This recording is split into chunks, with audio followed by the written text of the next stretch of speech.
यहाँ से ये वाली फोटो भी हो जाएगी। नहीं रिकॉर्ड भी करना है। हाँ शेयर कर, ये शेयर हो गया।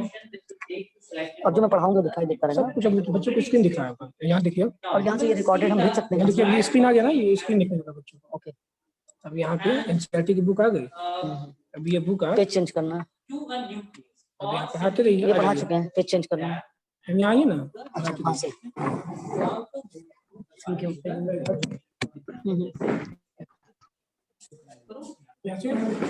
अब यहाँ पे आप यहाँ रख लीजिए, इससे आपका स्क्रीन दिखेगा। अब आप देखेंगे बोलते हुए। ओके स्टूडेंट्स, देखिए यहाँ पे आप दिख भी नहीं है। okay students, working towards change I have left there. One of you please speak up. Yes ma'am. Okay. Yes, ma'am. Actually that day I sent the video, but I don't know why it was. That day I have made the video and sent it to you, but I don't know why it was not, why it hasn't gone to your end. No problem. Okay, working towards change. From the early 19th century, we find debates and discussions about social customs and practices taking on a new character. जो early 19th century थे, हम हमारे सामने बहुत सारे debates हैं, discussions हैं, और वो किस पे हो रहे थे? सोशल कस्टम पे, प्रैक्टिसेस पे, जो एक न्यू काइंड के कैरेक्टर्स पे चल रही थी। One important reason for this was, और एक इम्पॉर्टेंट रीजन इसका ये था कि जो डेवलपमेंट हो रहा था, new forms of communication, communication के नए फॉर्म्स के डेवलपमेंट से रिलेटेड था। For the first time books, newspaper, magazines, leaflets, pamphlets were printed. पहली बार जो है न्यूज़पेपर्स प्रिंट हुए, मैगजीन्स प्रिंट हुए, लिफलेट प्रिंट्स हुए, और साथ ही साथ पैम्पलेट्स को प्रिंट किया गया और लोगों को कोशिश किया गया कि इसमें हेल्प आउट किया जाए। These were far cheaper and far more accessible than the manuscripts that you have read about in 7th। ये बहुत चीपर थी, लोगों का एक्सेस इन तक था, और ये मैन्यूस्क्रिप्ट्स जो थी, जो आपने क्लास 8 में पढ़ी थी, 7th में पढ़ी थी, उससे ज्यादा लोगों की पहुंच इन तक थी।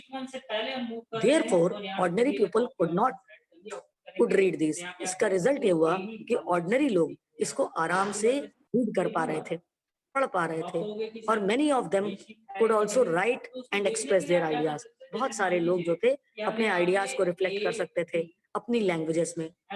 ऑल काइंड्स ऑफ इश्यूज, जितने भी इश्यूज थे, चाहे वो सोशल हो, पॉलिटिकल हो, इकोनॉमिक हो, रिलीजियस हो, could now be debated। उस पर डिबेट किया जा सकता था, डिस्कस किया जा सकता था by men and sometimes women as well in the new cities। The discussions could reach out to wider public। जो discussions थे ज्यादा से ज्यादा पब्लिक के पास पहुंच रहे थे, and could become linked to movements for social change। और ये सोशल चेंज के मूवमेंट से जुड़े हुए थे। These debates were often initiated by, और ये जो डिबेट्स थे अक्सर इनको इनिशिएट या इनको स्टार्ट किया हुआ था इंडियन रिफॉर्मर्स ने, या आप कह सकते हैं रिफॉर्म ग्रुप्स में। वन सच रिफॉर्मर वाज राजा राम मोहन रॉय। एक ऐसा ही रिफॉर्मर राजा राम मोहन रॉय थे। ही फाउंडेड अ रिफॉर्म एसोसिएशन। उन्होंने एक रिफॉर्म एसोसिएशन क्रिएट किया था, उसका नाम था ब्रह्मो सभा, जो आप आज ब्रह्म समाज के नाम से जानते हैं, और ये स्टैब्लिश हुआ कलकत्ता में। People such as Ram Mohan Roy, people Ram Mohan Roy जैसे लोग जो हैं डिस्क्राइब करते हैं एज रिफॉर्मर। उनको रिफॉर्मर इसलिए माना गया क्योंकि ये माना गया कि उन्होंने चेंजेस फील किया कि चेंजेस की जरूरत है, सोसाइटी में नेसेसरी है, और and unjust practices needed to be done. और जो अनजस्ट प्रैक्टिसेस हैं उनको खत्म करने की जरूरत है। They thought that the best way to ensure, उन्होंने ये माना कि एक सबसे अच्छा तरीका इनको इंश्योर करने का इन चेंजेस को, by persuading people to give up old practices। जो पीपल है उनको परसुएड करना है वो ओल्ड प्रैक्टिसेस को छोड़ दें और अडॉप्ट करें new way of life. Rammohan Roy was keen to spread knowledge of Western education in the country। Rammohan Roy चाहते थे कि जो नॉलेज है उसको ले आए लोगों तक, और ज्यादा से ज्यादा बात करें फ्रीडम की, इक्वालिटी की। इसके लिए विमेन के लिए he wrote about the way women were forced to bear the burden of domestic work। उन्होंने ये दिखाने की कोशिश की कैसे women जो है डोमेस्टिक वर्क से जुड़ी हुई थी। ओके, साथ ही साथ उनका जो एरिया था it was confined to home and the kitchen, केवल घर तक या किचन तक था। They were not allowed to move out and become educated. को बिल्कुल परमिशन नहीं थी कि वो उससे आगे जाएं या एजुकेटेड हो। Changing the lives of widows. अब विडोज की लाइफ को चेंज करने के बारे में इन्होंने सोचा। कैसे सोचा ये देखते हैं हम लोग।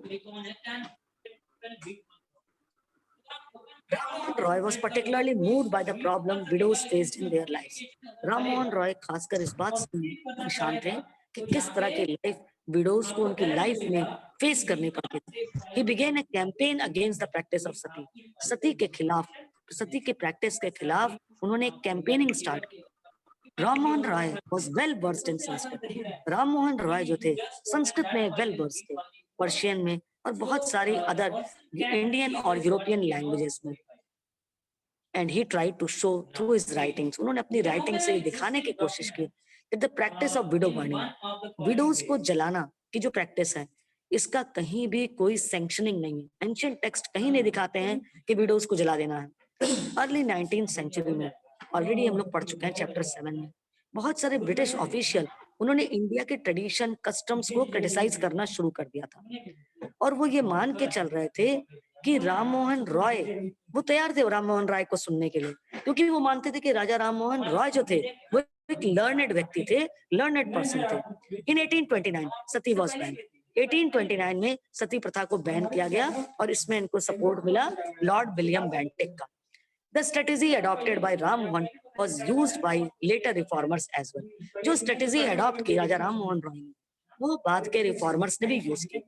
Whenever they wished to challenge a practice that seemed harmful, जब भी उन्होंने कोशिश की कि एक प्रैक्टिस जो हार्मफुल है उसको चेंज करने की, they tried to find a verse or sentence, उन्होंने कोशिश किया कि जो एंशिएंट टेक्स्ट है, एंशिएंट लिटरेचर है, वहां से वो कोई सेंटेंस उठाएं या कोई वर्स उठाएं और सपोर्ट करें अपने पॉइंट ऑफ व्यू को। They then suggested that the practice as it existed at present was again against the early tradition, और इस तरह से उन्होंने ये दिखाने की कोशिश की जो प्रैक्टिसेस आज प्रिवेलेंट है सोसाइटी में वो ट्रेडिशन के अगेंस्ट है, ट्रेडिशन के खिलाफ है। Till here any doubt children? No, ma'am. No, ma'am. Any doubt children? No, ma'am. No, ma'am.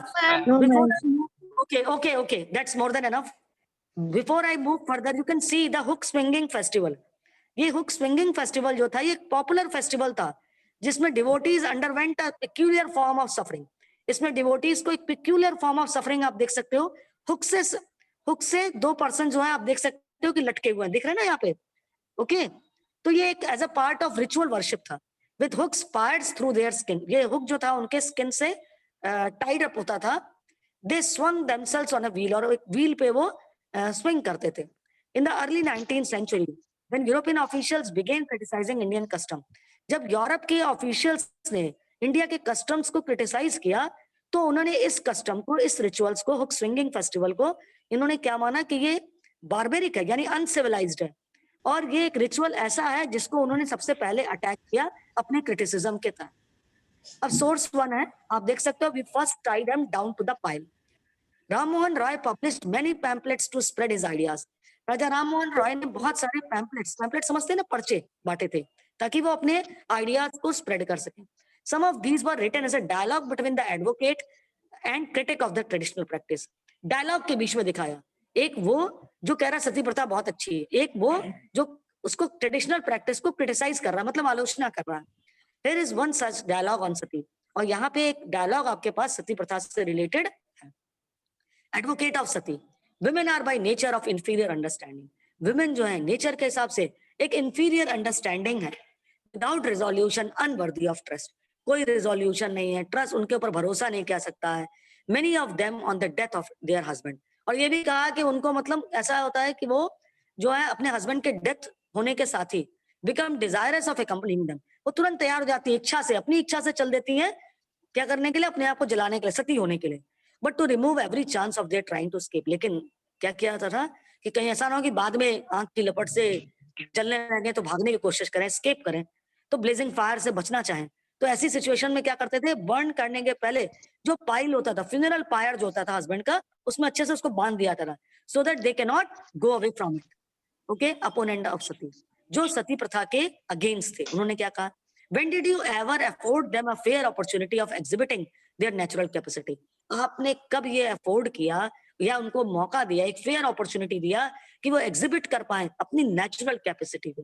How then can you accuse them of want of understanding, और कैसे आप ये कह सकते हो कि वो अंडरस्टैंडिंग के मामले में कमजोर थी, अंडरस्टैंड नहीं कर पाती थी। After instruction in knowledge and wisdom, अगर आपने उनको नॉलेज दिया हो, आपने उनको विजडम प्रोवाइड किया हो, a person can not comprehend और retain what has been taught him. अगर किसी को आपने कोई चीज पढ़ाई हो, उसके बाद वो बंदा अपने पास रख नहीं सकता जो उसको पढ़ाया गया है, या तब तो हम कह सकते हैं कि हाँ भाई वो डिफिशियंसी है उसके में, वो डिफिशियंट है। But if you do not educate women, अगर आप वुमेन को एजुकेट ही नहीं कर सकते हो, तो आप कैसे बता सकते हो कि वो इंफीरियर कैरेक्टर की हैं, उनके में आप कह सकते हैं सुपीरियरिटी नहीं है, बल्कि वो इंफीरियर है। ये बात कैसे कह सकते हैं? तो ये आपका सोर्स 1 था। सोर्स 1 क्लियर बच्चों? Source 1 clear? Yes, ma'am. Yes, ma'am. बस एक तो बोल दिया करो, समझ में आ रहा है। चलो, for instance one of the most famous reformers, example बहुत ही फेमस रिफॉर्मर थे, कौन थे? Ishwar Chandra Vidyasagar. He used the ancient text to suggest that widows could remarry. उन्होंने एंशियंट टेक्स्ट की मदद ली और उससे दिखाने का प्रयास किया कि विडोज जो हैं वापस से शादी कर सकती हैं। इस suggestion was adopted by British officials, उनके सजेशन को ब्रिटिश ऑफिशियल्स ने अडॉप्ट किया and a law was passed in 1856, और 1856 में विडो रिमैरिज एक्ट पास हुआ था और इसने परमिट किया वुमेन विडोज को कि वो दोबारा शादी कर सकती हैं। Those who were against the remarriage of widows, जो विडोज के रिमैरिज के अगेंस्ट थे, उन्होंने विद्यासागर जी का काफी विरोध किया एंड इवन बॉयकॉटेड हिम, यहाँ तक कि उनका बायकॉट भी किया कि भाई ये गलत काम सिखा रहे हैं। By the second half of the 19th century, 19th century के सेकंड हाफ में the movement in favour of widow remarriage spread to other parts of the country. जो मूवमेंट था विडोज के रिमैरिज से रिलेटेड, वो अदर पार्ट्स ऑफ कंट्री में भी spread हो गया। In the Telugu speaking areas of Madras presidency, Telugu speaking areas थे मद्रास प्रेसिडेंसी के, Veeresalingam Pantulu formed an association for widow remarriage. Veerasalingam Pantulu ने क्या किया? विडो रिमैरिज के लिए एक एसोसिएशन क्रिएट किया अराउंड द सेम टाइम, और ये वही टाइम था जो यंग इंटेलेक्चुअल्स थे और रिफॉर्मर्स थे, उन्होंने बॉम्बे में pledge themselves to working for the same cause. उन्होंने प्रतिज्ञा की कि वो इस कॉज के लिए काम करेंगे। नॉर्थ में Swami Dayanand Saraswati who founded the reform association, north में क्या हुआ कि स्वामी दयानंद सरस्वती उन्होंने रिफॉर्म एसोसिएशन को फाउंड किया, जिसको नाम हो गया Arya Samaj. Also supported window remarriage, उन्होंने भी सपोर्ट किया विडोज की रिमैरिज को। Get the number of widows who actually remarried remained low, लेकिन जिन विडोज ने वास्तव में शादी की, रिमैरिज हुई, वो नंबर बहुत कम था। Those who married were not easily accepted in the society, और जिन्होंने ये मैरिज की उनको इजीली सोसाइटी में एक्सेप्ट नहीं किया। And conservative groups continue to oppose the new law, और कंजर्वेटिव ग्रुप्स ने लगातार उनको अपोज किया इस न्यू लॉज को। आप देख सकते हैं फिगर 4 में स्वामी दयानंद सरस्वती की पिक्चर है। दयानंद सरस्वती ही एस्टैब्लिश्ड आर्य समाज इन 1875, एक ऑर्गेनाइजेशन है who attempted to reform Hindu religion, Hindu religion को रिफॉर्म करने की कोशिश की गई। Girls begin going to school, बच्चों बात ये है कि लास्ट टाइम जब मैंने पढ़ाया था तो ये सारा वीडियोस डाला था, आई डोंट नो, पता नहीं ये वीडियो गया क्यों नहीं तो ये सब मैं पढ़ा चुकी थी। कोई बात नहीं, अब मैं दोबारा से इसको एक्सप्लेन कर रही हूँ। Till here clear? May I move further? Yes, ma'am. Girls began going to school. Many of the reformers felt that education for girls was necessary in order to improve the condition of women. बहुत सारे reformers ने feel किया girls की education की बहुत जरूरत पड़ती है तो उनकी कंडीशन को इम्प्रूव करना। विद्यासागर इन कलकत्ता, विद्यासागर ने कलकत्ता में, एंड मेनी अदर रिफॉर्मर्स इन बॉम्बे, और बहुत सारे रिफॉर्मर्स ने बॉम्बे में स्कूल्स को सेटअप किया गर्ल्स के लिए। When the first schools were opened in the mid 19th century, जब शुरुआत में स्कूल्स खुले mid 19th century में, many people were afraid of them. बहुत सारे लोग जो थे उनसे डरे हुए थे। They feared that schools would take girls away from home. डरते क्यों थे वो लोग? इसीलिए उन्होंने गर्ल्स को प्रिवेंट किया स्कूल जाने से, क्योंकि उनको लगता था कि स्कूल्स में जब लड़कियां जाने लगेंगी, गर्ल्स जाने लगेंगी तो घरों से दूर हो जाएंगे। Prevent them from doing there domestic duties, और वो घर के काम करने से मना कर देंगे। दूसरी बात ये थी कि गर्ल्स को जहां से ट्रेवल करना था वो पब्लिक प्लेस था, और स्कूल तक पहुंचने के लिए उनको पब्लिक प्लेस से जाना होता था, जो बहुत सेफ नहीं बनाता था। बहुत सारे लोगों को लगता था कि इससे उनके ऊपर एक करप्टिंग इन्फ्लुएंस पड़ेगा, मतलब वो करप्टेड हो जाएंगे, ऐसा मानते थे। They felt that girls should stay away from public spaces, इसलिए गर्ल्स को पब्लिक स्पेसेस से दूर रहना चाहिए। Therefore, throughout the 19th century, इसलिए पूरी 19th century में most educated women were taught at home by liberal fathers और husband। ज्यादातर एजुकेटेड घरों में पढ़ाया गया, और किसने पढ़ाया? लिबरल फादर्स ने या हस्बैंड्स ने। समटाइम्स वुमेन टॉट देमसेल्फ, कभी कभी वुमेन ने खुद ही पढ़ाया अपने आप को। Do you remember what you read about Rassundari Devi? क्या आपको याद है आपने रासुंदरी देवी के बारे में क्या सुना हुआ था in your book social science, social and political life last year? आपको याद होगा Rassundari Devi, she was one of those who secretly learn to read and write. वो उनमें से थी जिन्होंने चुपके से पढ़ना लिखना सीखा था, सीक्रेट तरीके से पढ़ना लिखना सीखा था। और flickering light of candles at night, मतलब जो कह सकते हो धूमिल लाइट थी जिसमें बहुत जगह नहीं दिखता था, फ्लिकर करती थी, या मोमबत्ती की रोशनी में या कैंडल्स में पढ़ना सीखा। In the later part of the century, जो later part of the century था, schools for girls were established, schools girls के लिए एस्टैब्लिश किए गए। आर्य समाज ने पंजाब में और ज्योतिराव फूले ने महाराष्ट्र में एस्टैब्लिश किया। एरिस्टोक्रेटिक मुस्लिम हाउसहोल्ड, जो एरिस्टोक्रेटिक मुस्लिम हाउसहोल्ड थे नॉर्थ इंडिया में, वहां भी वुमेन ने पढ़ना सीखा। सबसे पहले क्या सीखा? Quran in Arabic. They were taught by women who came home to teach, और उसके लिए उनको घरों पे वुमेन लेडीज ही आती थी, लेडीज आती थी पढ़ाने के लिए। Some reformers such as Mumtaz Ali, कुछ रिफॉर्मर जैसे मुमताज अली, उन्होंने री इंटरप्रेट किया verses from the Quran, Quran की वर्सेस के, कुरान की कविताओं को उन्होंने वापस से री इंटरप्रिटेशन किया to argue for women education, ताकि वो इस बात को कह सकें कि वुमेन की एजुकेशन की जरूरत है। The first Urdu novels began to be written from the late 19th century. तो पहला उर्दू नॉवेल है वो लेट 19th century में लिखा जाने लगा। Almost other things were, amongst other things में these were meant to encourage women to read about religion। ये इसलिए बने थे कि वुमेन को इनकरेज किया जाए कि वो रिलीजन के बारे में पढ़ें, डोमेस्टिक मैनेजमेंट की बात करें, उस लैंग्वेज पढ़ें, the language which they could understand, एक ऐसी लैंग्वेज जो वो पढ़ सकती थी, एक ऐसी लैंग्वेज जो वो समझ सकती थी। देख सकते हैं कि स्टूडेंट्स ऑफ हिंदू महिला विद्यालय 1875, आप यहाँ देख सकते हैं, when girls schools were first setup in 19th century, जब गर्ल्स स्कूल को 19th century में सेटअप किया गया, it was generally believed that the curriculum for girls ought to be less taxing than that for boys। उस समय लोग ये मानते थे कि जो गर्ल्स का करिकुलम है, गर्ल्स की जो एजुकेशन है, वो थोड़ा आसान होनी चाहिए बॉयज से। हिंदू महिला विद्यालय was one of the first institution to provide girls with kind of learning that was useful for boys at the time। और हिंदू महिला विद्यालय ने सबसे पहले ऐसा पहला इंस्टीट्यूशन है जिसने गर्ल्स को एजुकेशन प्रोवाइड की, वैसी ही जैसी बॉयज को मिलती नहीं थी। अदरवाइज नहीं तो माना जाता था कि उनको कम एजुकेशन की जरूरत है। Now women write about women, till here clear? Yes, ma'am. Yes, ma'am. Yes, ma'am. I'm moving Yes, further. ma'am. Okay, from the early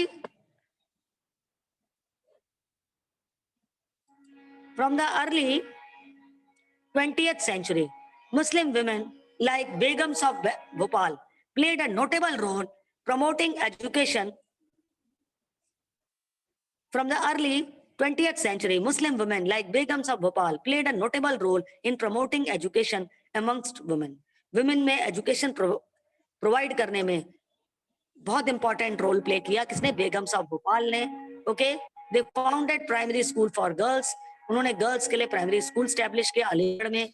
एक और रिमार्केबल वुमेन थी Begum Rukaiya Shekhawat Hussain, started schools for Muslim girls in Patna and Calcutta, उन्होंने school start किया पटना में और कलकत्ता में। She was a fearless critic of conservative ideas, वो जो कंजर्वेटिव आइडियाज थे, रूढ़िवादी आइडियाज थे, जो चेंज के लिए तैयार नहीं थे, ऐसे आइडियाज का उन्होंने बहुत आलोचना की, क्रिटिसाइज किया। Arguing that religious leaders of every faith accorded an inferior place to women, और ये आर्ग्यूमेंट रखा जो रिलीजियस लीडर्स हैं किसी भी फेथ के, वो वुमेन को एक इंफीरियर कैरेक्टर के तौर पे मानते हैं और उनको एक इंफीरियर प्लेस देते हैं सोसाइटी में। 1880s में Indian women began to enter universities, 80s में इंडियन वुमेन जो है वो यूनिवर्सिटीज में आने लगी। Some of them trained to be doctors, कुछ उसमें से डॉक्टर्स बनी, some became teachers. Many women began to write and publish critical views, बहुत सारी वुमेन ने लिखना भी शुरू कर दिया और अपनी आलोचना, अपने क्रिटिकल व्यूज को भी रिफ्लेक्ट किया।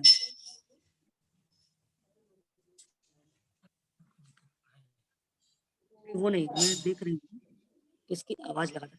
काजल राठौर, काजल राठौर अपना म्यूट करो। कुछ बच्चे ना लगातार बोल रहे हैं। आप म्यूट ऑल कर दीजिए ना, म्यूट ऑन करने के बाद फिर कर लेते हैं सब। फिर जो है ना, नहीं फिर उसके बाद से वो खुद नहीं कर पाएंगे, फिर आपको फिर म्यूट आस्क टू एक्सेप्ट करना पड़ेगा। ओके चलो ओके। तो हम लोग बात कर रहे थे कि बहुत सारी वुमेन ने लिखना भी शुरू कर दिया और अपने क्रिटिकल व्यूज को प्रेजेंट भी करना शुरू किया। On the place of women in society, women की सोसाइटी में क्या प्लेस है इसके बारे में लिखा। Tarabai Shinde, a women educated at home at Poona. एक लेडी थी ताराबाई शिंदे जो एजुकेटेड थी होम में एट पूना में। पब्लिश किया अ बुक स्त्री पुरुष तुलना। उन्होंने एक बुक पब्लिश की जिसका नाम था Stri Purush Tulana. A comparison between women and men, एक कंपैरिजन था वुमेन और मेन के बीच में। Criticising the social differences between men and women, और क्रिटिसाइज किया, रिफ्लेक्ट किया सोशल डिफरेंसेस मेन और वुमेन के बीच में। बुक का नाम क्या था? स्त्री पुरुष तुलना। Pandita Ramabai, a great scholar of Sanskrit, Pandita Ramabai एक ग्रेट स्कॉलर थी संस्कृत की। Felt that Hinduism was oppressive, उन्होंने ये फील किया कि हिंदुइज्म जो है ऑप्रेसिव है टुवर्ड्स वुमेन, वुमेन के लिए। And wrote a book about the miserable lives of upper caste Hindu women, और उन्होंने एक बुक लिखी जो अपर कास्ट हिंदू वुमेन के बारे में थी। She founded a widows home at Poona, उन्होंने एक विडोज होम पूना में स्टैब्लिश किया to provide shelter to widows, ताकि वुमेन को वो शेल्टर प्रोवाइड कर सके। Who had been treated badly by their husbands, जिनको उनके हस्बैंड्स बहुत बुरी तरह ट्रीट करते थे, या हस्बैंड्स या उनके हस्बैंड के relatives. Here women were trained, यहाँ वुमेन को ट्रेन किया गया so that they could support themselves economically. Women को ट्रेन किया गया कि वो अपने आप को इकोनॉमिकली सपोर्ट कर सके। नीडलेस टू से all this more than alarm the Orthodox, कहने की जरूरत नहीं है, इसके वजह से जो ऑर्थोडॉक्स थे, रूढ़िवादी थे, जो चेंज नहीं चाहते थे, वो सब जो थे अलार्म्ड हो गए। For instance many Hindu nationalist, example के तौर पे बहुत सारे जो हिंदू नेशनलिस्ट थे, felt that Hindu women were adopting western ways, उनको लगता था कि हिंदू वुमेन जो है वो वेस्टर्न तरीके अडॉप्ट कर रही हैं। And that this would corrupt Hindu culture, और इसके वजह से हिंदू कल्चर करप्ट हो जाएगा। एंड इरोड फैमिली वैल्यूज, और से फैमिली वैल्यूज खत्म हो जाएगी। Orthodox Muslims were also worried about the impact of these changes, जो ऑर्थोडॉक्स मुस्लिम्स थे वो भी इस बात से बहुत चिंतित थे कि इन चेंजेस का क्या इम्पैक्ट वुमेन पे पड़ेगा। As you can see by the end of the 19th century, आप जैसा देख सकते हो end of the 19th century में women themselves were actively working for reform, women खुद ही काम कर रही थी एक्टिव तरीके से रिफॉर्म के लिए। They wrote books, edited magazines, founded schools and training centres, उन्होंने बुक्स की एडिटिंग किया, स्कूल्स को स्टैब्लिश किया, ट्रेनिंग सेंटर्स खोले और वुमेन एसोसिएशंस को सेटअप किया। From the early 20th century से they form political pressure groups to push, उन्होंने पॉलिटिकल प्रेशर ग्रुप्स को फॉर्म किया, पुश कर सकें through laws for female suffrage, और जिससे वो फीमेल सफरेज से राइट टू वोट की डिमांड कर सके, उसके लिए डिमांड किया। बेटर हेल्थ केयर, उनको उनकी बेहतर हेल्थ केयर होनी चाहिए, एजुकेशन मिलना चाहिए। Some of them joined various kinds of nationalist and socialist movements from 1920s. So बहुत सारे ने nationalist और socialist movements को 1920s से join किया। 20th century में leaders such as Jawaharlal Nehru and Subhash Chandra Bose, 20th century में leaders जैसे जवाहरलाल नेहरू हो गए, सुभाष चंद्र बोस हो गए, lent their support to demands for greater equality, उन्होंने सपोर्ट दिया कि ज्यादा इक्वालिटी मिलनी चाहिए, फ्रीडम मिलनी चाहिए वुमेन को। Nationalist leaders promised that, nationalist leaders ने promise किया there would be full suffrage for all men and women, men और women के लिए suffrage होगा, right to vote होगा after independence, independence के बाद। However, till then they asked women to concentrate on the anti-British struggles, और तब तक उन्होंने कहा women को कि वो anti-British struggles का हिस्सा बने। Once a woman husband has died, इसको मेरे को इधर करना हो जाएगा, इसको उधर मत कीजिए, इसको पहले आप हटा दीजिए, जो दिख रहा। Okay thank you. Once woman husband has died, in her book Stri Purush तुलना, जो उनकी बुक थी स्त्री पुरुष तुलना में वुमेन ने दिखाने की बात की कि once a woman husband has died. Tarabai Shinde wrote, Tarabai Shinde ने लिखा, isn't a women's life as dear to her as yours is to you, क्या आपको नहीं लगता है कि वुमेन की लाइफ उसे उतनी ही प्रिय होगी जितनी आपकी आपको है। It is as if women are meant to be made of something different from men altogether. और कि women जो है वो इस तरह से उनको दिखाया गया है कि वो men से पूरी तरह से डिफरेंट है. Made from dust. ऐसा लगता है कि उनको डस्ट का बनाया हुआ है, मिट्टी का बनाया हुआ है, अर्थ से, रॉक या रस्टेड आयरन या उन चीजों का जिसके ऊपर कोई असर नहीं होता है. Whereas you and your lives, वही आप और आपकी life are made from the purest gold. ऐसा लगता है कि आपकी लाइफ को, आपके जीवन को गोल्ड से बनाया गया है. वही वुमेन की लाइफ को मिट्टी से बनाया गया है, पत्थर से बनाया गया है या जंग लगे हुए आयरन से. You are asking me what I mean. आप मुझसे पूछते हैं कि मैं क्या कहना चाहती हूँ. I mean once a women's husband has died. मैं ये कहना चाहती हूँ एक वुमेन के हस्बैंड की जब डेथ होती है, what is in store for her. अब उसके लिए क्या स्टोर करने के लिए बचा, क्या बचा हुआ है. The barber comes to shave all the curls. Barber आता है, उसके सर के सारे जो बाल होते हैं, कर्ल्स होते हैं, उनको शेव कर देता है. And hair of her head, और सर से बाल.